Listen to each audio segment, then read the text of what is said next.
نواز شریف کی تصویر، زرداری کی تصویر کیوں نہیں بنتی؟ عمران خان ہی کی تصویر کیوں بنتی ہے؟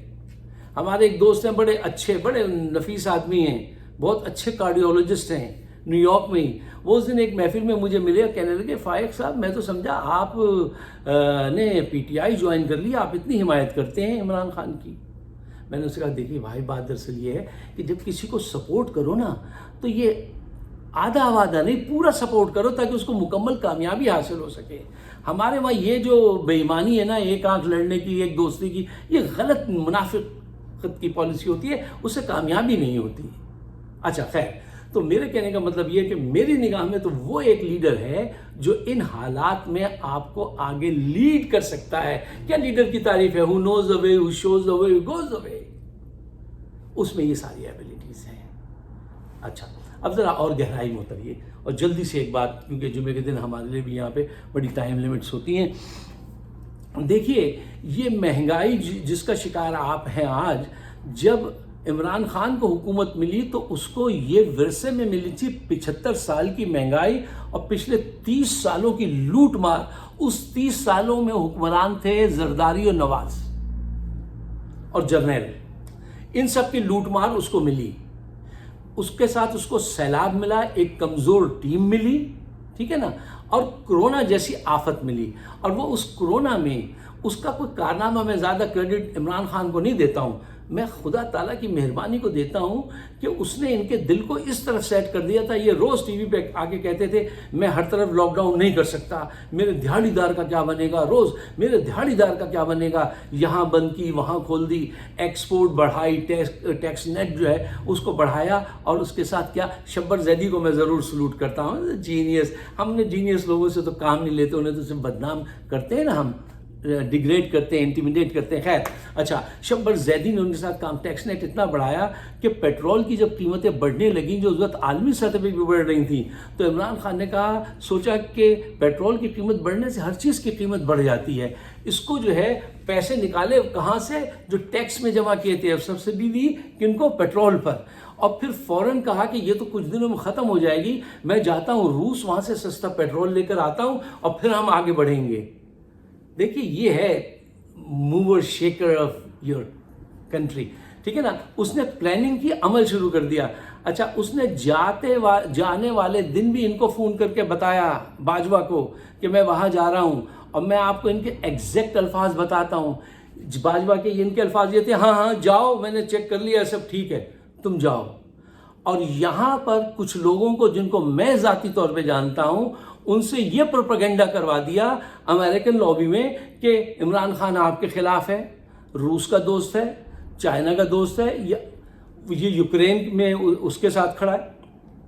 یار میرے دوستوں، صاحبوں، وہ یوکرین کی جنگ لڑنے نہیں گیا تھا، اس کی تو اپنی حالت غیر تھی، وہ تو وہاں پیٹرول لینے گیا تھا سستا.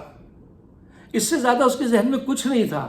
وہ جو اتنی طویل میٹنگ ہوئی، وہ اس کی اپنی شخصیت کا کرشمہ تھی کہ وہ 45 منٹ جو ہے وہ 4 گھنٹے تک وہ بیٹھا، اس سے باتیں کرتا رہا، پوری دنیا کے مسائل یہ وہ، تو وہ ایک الگ بات ہے.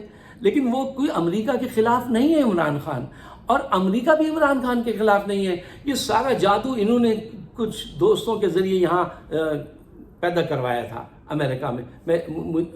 خیر اچھا دیکھیے، اس نے پوری کوشش کی، قیمتوں کا مینٹین کیا، انہوں نے اس کا تختہ الٹا، یہ لے کر کرپٹ لوگوں کو آئے. پھر وہی رونا گانا شروع ہو جائے گا ہمارا کہ انہوں نے 15 ماہ میں اڑا کے رکھ دیا، قوانین بدلوا دیے. یار قوانین بدلوانا کوئی آسان کام ہوتا ہے؟ انہوں نے اپنے حق میں قوانین منوا لیے کہ 50 کروڑ سے نیچے کا وہ کوئی نیب دیکھے گی نہیں اس کیس کو، جاؤ. اور 22 ارب روپے اپنے معاف کرا لیے. باجوہ نے اپنی جھولی بھر لی، اور کوئی پالیسی نہیں تھی ان کے پاس. کل بھی میں نے آپ سے عرض کیا تھا نا کہ if you don't have a plan, it means you are planning to fail. ان کے نزدیک صرف ایک ہی پلان تھا کہ اپنے قرضے، وہ پیسے کیسے چھپانے ہیں، قانون کیسے بدلوانے ہیں، بھائی کو وہاں سے کیسے لانا ہے، دوبارہ اقتدار پہ قابض کیسے ہونا ہے. انہوں نے اپنا وقت پورا کیا، بریف کیس اٹھایا، they are gone to London، Heathrow airport پہ اتر چکے ہوں گے. وہ تو وہاں عیش کر رہے ہیں. قوم پھنس گئی ہے، کس بری طرح بلبلا رہی ہے غربت سے قوم. ان گھروں کا ذرا نقشہ کبھی جا کے دیکھو تو دل کی حالت ہو جائے گی. عاصم منیر کے گھر میں ایسا نہیں ہے کہ کوئی بیماری سے کرا رہا ہو اور پیسے نہیں ہوں دوا کے, بچے ایڑیاں رگڑ رہے ہوں اور دودھ نہ ہو گھر میں, روٹی نہ ہو, گندا پانی پی کے لوگ روزہ رکھ رہے ہیں. اب یہ اس رمضان میں نے دیکھا. ان حالات کو پہنچانے والوں کو کوئی شرمندگی نہیں ہے, کوئی شرمندگی نہیں ہے, کوئی احساس نہیں ہے. میرے اس طرح کہنے سے میں 1,00,000 سال بھی کہتا رہوں کوئی احساس نہیں ہوگا. ہاں پھر بھی میرا کام بگل بجانا ہے, مجھے بجاتے رہنا چاہیے. اور عوام کا کام یہ ہے کہ اب اٹھ کھڑے ہو اور ووٹ کی طاقت سے ان کو وہ چوٹ لگاؤ کہ ان کو اٹھا کے سب سے پچھلی صفوں میں اٹھا کے پھینکو, تاکہ یہ کبھی آگے نہ آ سکے. اتنے بڑے پیمانے پہ 10 سال ساتھ دیجئے عمران خان کا. اس کے پاس کمزور لوگ تھے, کمزور ٹیم تھی. خود مضبوط کردار کا تھا تو روس جا رہا ہے, سعودی عرب جا رہا ہے, جہاں پیسے کر کے وہ لا رہا ہے. اور آپ کا جو تھا وہ کرنٹ اکاؤنٹ ڈیفیسٹ اس کو کم کر رہا ہے. ایکسپورٹ بڑھائی اس نے, 6.2 کی GDP شروع کر دی. اب یہ مائنس میں چلی گئی, صفر سے بھی. یہ سب انہوں نے کیا ہے, وہ اس نے کیا, ہم نے وہ بھی دیکھا ہے. اگر پاکستان کو آگے بڑھنا ہے تو انصاف قائم کیجئے اور ایک سچے لیڈر کا ساتھ دیجئے. آپ میرے خیالات سے اتفاق کرتے ہیں تو اس کو شیئر ضرور کیجئے اپنے دوستوں کے سرکل میں, اور ان سے کہیے وہ بھی آگے شیئر کریں. ہمارا چینل ہے فائق صدیقی شو, اگر آپ سبسکرائب کریں تو بہت اچھی بات ہے. ٹھیک ہے, مجھے اپنی خیالات سے نوازیے گا. آپ سب کا شکریہ. خدا حافظ.